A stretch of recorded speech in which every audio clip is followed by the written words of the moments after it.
My name is Beatrice Vance, and for 82 years, my world has moved to the gentle rhythm of the seasons, dictated by the silent, tireless work of bees. My late husband, Arthur, and I were not just beekeepers. We were guardians of a rare and fragile ecosystem. Our small farm, nestled in a hidden valley, was home to a unique species of lavender that grew nowhere else on Earth. A flower my Arthur, a brilliant botanist, had spent his life cultivating. The honey our bees produced from this lavender was not merely sweet. It was a miracle. A golden, ambrosial liquid with scientifically proven medicinal properties that could heal wounds and bolster the immune system in ways modern medicine could not explain. We never sold it.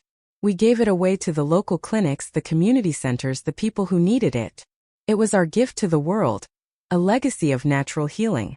Since Arthur passed, I have continued this work alone. My only companions the steady hum of my hives and the fragrant purple fields. I thought my life would end here, in the quiet peace of my valley. I was wrong. The modern world, with its insatiable hunger, found me. It came in the form of my grandniece Amelia, and her partner Julian. Amelia was my sister's granddaughter, a brilliant biochemist with a mind as sharp as a scalpel and a heart I would soon learn as cold as one. Julian was a marketing executive, a man who could sell sand in a desert and convince you it was a miracle. They arrived at my farm not with flowers, but with a business proposal. They sat in my rustic kitchen, their city clothes looking alien against the worn wood of my table. "Great Aunt Beatrice," Amelia began, her voice a carefully crafted melody of respect and ambition, "what you have here is not just honey. It's a gold mine. Its unique enzymatic properties are off the charts. We've analyzed the sample you gave us last Christmas. With the right branding, the right marketing, we could turn Beatrice's honey into a global wellness brand. A billion-dollar brand." Julian chimed in, his eyes gleaming. "We'll call it Belixir. We'll sell it in tiny, elegant jars for $200 apiece. It will be the next great superfood. Your story, the reclusive beekeeper with a secret miracle cure. It's pure marketing genius." I looked at them, at their bright, hungry eyes, and I felt a chill that had nothing to do with the morning air. They did not see a gift. They saw a product. They did not see healing. They saw profit. "The honey is not for sale," I said, my voice quiet but firm. "It is a legacy of healing, not of wealth. My husband's work was never about money." Amelia's smile tightened. "Your husband was a brilliant scientist, Beatrice, but he wasn't a businessman. He was sitting on a cure that could have changed the world on a massive scale, but he chose to keep it small. That's not noble, it's selfish." The insult to my Arthur's memory was a physical blow. "We are not selling," I repeated. "The answer is no." They did not argue. They simply smiled, a chilling, unified expression of predators who knew that the hunt had just begun. Their campaign was one of insidious attrition. They didn't try to force me to sign anything. They began to poison my world from the outside in. They started by buying the adjacent properties, the buffer lands that protected my valley's unique ecosystem. Then they started their own company, Amelia Thorne Biolabs. The rumors began to circulate in the nearby town. The old beekeeper Beatrice Vance was sitting on a miracle cure, but in her senility was refusing to share it with the world. Julian's marketing machine was at work, painting me as a selfish old woman, a witch in her cottage hoarding a secret potion. They began to court my suppliers, the small independent businesses that provided my jars and labels. They offered them lucrative contracts, slowly choking off my resources. My quiet life was being systematically dismantled. The true nature of their plan, however, was far more sinister than a simple corporate takeover. They didn't just want my brand. They wanted my secret. They wanted to synthesize my honey. Amelia, with her biochemistry PhD, was convinced she could replicate the unique compound from the lavender that gave the honey its power. For months they tried. They took samples of the flowers, of the honey, of the soil. They failed. Their synthesized version was inert, a dead sugary syrup. It lacked the one thing they could not replicate: the living, breathing, symbiotic relationship between my unique bees and my husband's unique flowers. Frustrated, they escalated. They began a legal assault. They filed a petition with the state health board, claiming that my unregulated artisanal honey was a potential public health risk. They sent inspectors who swarmed my small, clean processing shed, looking for any violation. They found none, but the damage to my reputation was done. I was no longer the kind old woman who gave away healing honey. I was a potential danger. Their final desperate act was one of unimaginable cruelty. They knew that my bees were the key. They couldn't replicate the honey, so they decided to steal the source. One moonless night, I was awoken by a strange silence. The gentle, ever-present hum of the hives was gone. I rushed outside. My apiary, my beautiful, thriving city of bees, was empty. 20 of my most vital hives, the genetic heart of my unique colony, had been stolen. They had left behind only tire tracks and a profound, heartbreaking silence. I sank to my knees in the dew-soaked grass, my world shattered. They had not just stolen my bees. They had stolen the life's work of my husband, the very soul of my valley. I was alone. I had no proof, only the cold certainty of who was responsible. Despair, for the first time in my life, felt like a terminal illness. I retreated into the house, the silence of the valley now a mocking, deafening roar. For days I barely moved, sitting in Arthur's old armchair, staring at the empty fields. Then my eyes fell upon his old, locked roll-top desk. It was the one piece of furniture I had never touched, a monument to my grief. I didn't know why, but I felt a sudden, inexplicable urge to open it. The key was in its usual hiding place, a small hollowed-out book on his bedside table. Inside the desk, beneath stacks of old botany journals and seed catalogs, was a hidden compartment. And inside that compartment was a single, slim, leather-bound book. It was not a journal. It was a logbook. And its title, embossed in gold, read, "The Phoenix Protocol." My hands trembled as I opened it. The first page was a letter to me. "My dearest Beatrice," it began.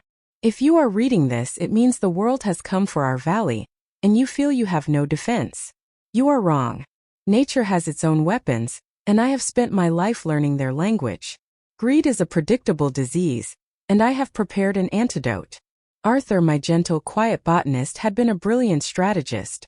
He had anticipated that someone might one day try to steal or replicate his work. And he had built a biological trap of breathtaking genius. The lavender, our unique, miraculous flower, had a secret. It was a hybrid, a cross-pollination of two rare species. One produced the healing nectar. The other, a nearly identical cousin, produced a nectar that was subtly, harmlessly different. But Arthur had discovered that when the nectar of this second plant was processed and concentrated using modern, high-heat, industrial methods, the very methods a company like Amelia's would use to mass-produce a synthetic version, a dormant alkaloid within it would transform. It would become a potent, fast-acting, and highly specific allergen. It wasn't poisonous. It wouldn't kill anyone.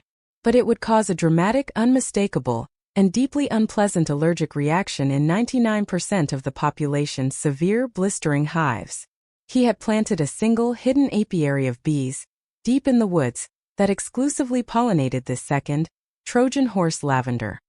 He called them his Judas colony. The honey they produced was visually and chemically almost identical to the true healing honey. It was his ultimate failsafe. "They will eventually try to steal the bees, my love," he wrote. "They will be arrogant. They will not know which colony is the true one. They will likely take both. And when they try to turn our gift into a product, they will poison their own well. All you need to do is give them the stage, and let nature reveal the truth." The final page of the logbook contained a single small glass vial of a clear liquid. The note beside it read, "The Truth Serum, a simple pollen reactive agent. Add 1 drop to each sample. The true honey will turn a deep royal purple. The other will remain unchanged. The proof will be undeniable." A fire I thought had been extinguished forever roared back to life within me. My grief was replaced by a cold, clear, and focused rage. My first call was not to a lawyer. It was to a young, disgraced botanist named Dr. Eris Thorne, a woman whose career had been ruined by Amelia over a research dispute. She was brilliant, and she was hungry for redemption. I invited her to my farm. I showed her the logbook. I showed her the vial. Her eyes, which had been dull with defeat, lit up with the fire of a scientist who had just been handed the most elegant experiment of her life. Our trap was set. Now we just needed the stage. Julian and Amelia provided it for us. 2 months later, the invitations went out for the global launch of Belixir. a revolutionary new wellness product from Amelia Thorne Biolabs. The launch was to be held at the city's most prestigious venue, the Grand Health and Innovation Expo. They had invited the world's press, major health and wellness influencers, and a host of potential investors. It was to be their coronation. The night of the expo, the hall was buzzing with excitement. A massive stage was dominated by a huge screen showing a slick video of my valley, my flowers, my bees, all artfully edited to look like their own research facility.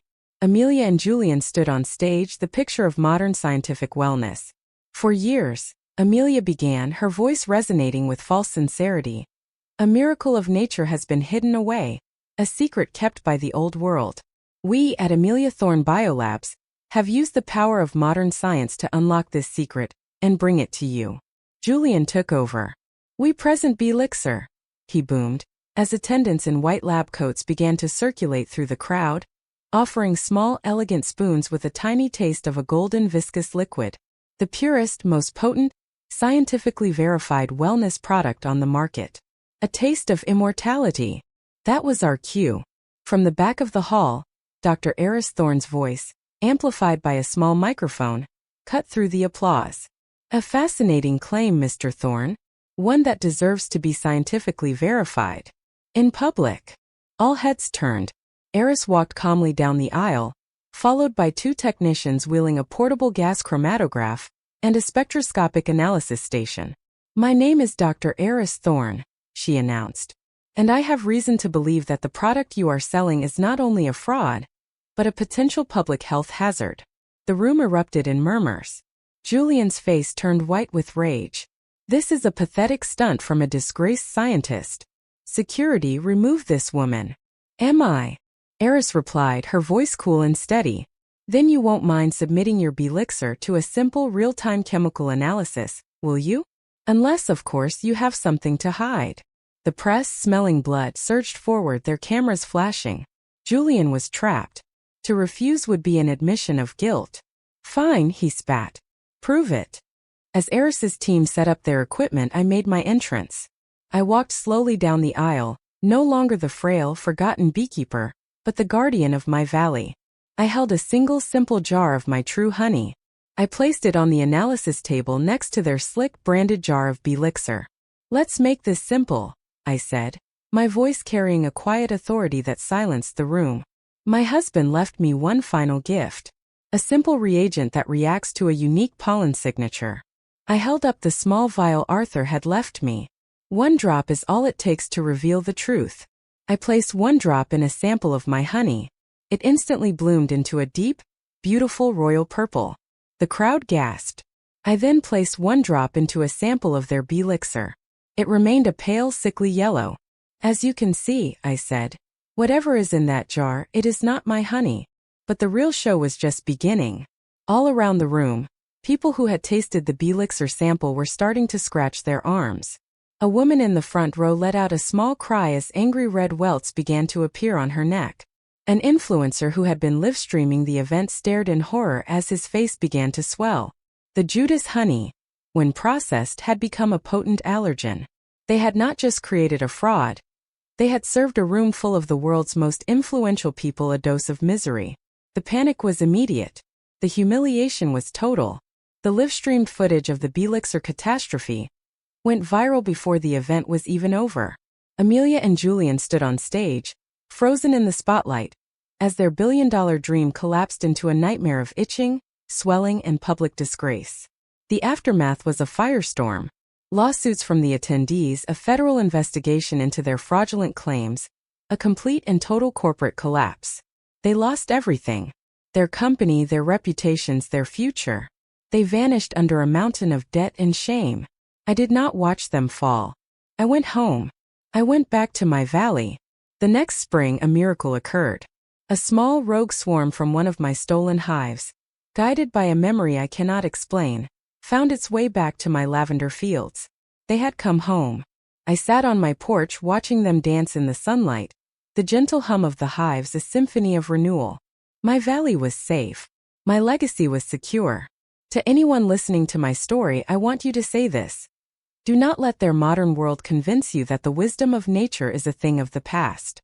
There is a power in the earth, a truth in the soil, a secret language in the hum of a bee that no laboratory can ever replicate. Greed is a loud, clumsy beast. But integrity is a quiet, patient seed. And in the end, it is always the seed that survives, waiting for the right moment to bloom. My name is Beatrice Vance, and my work, the quiet work of healing, continues.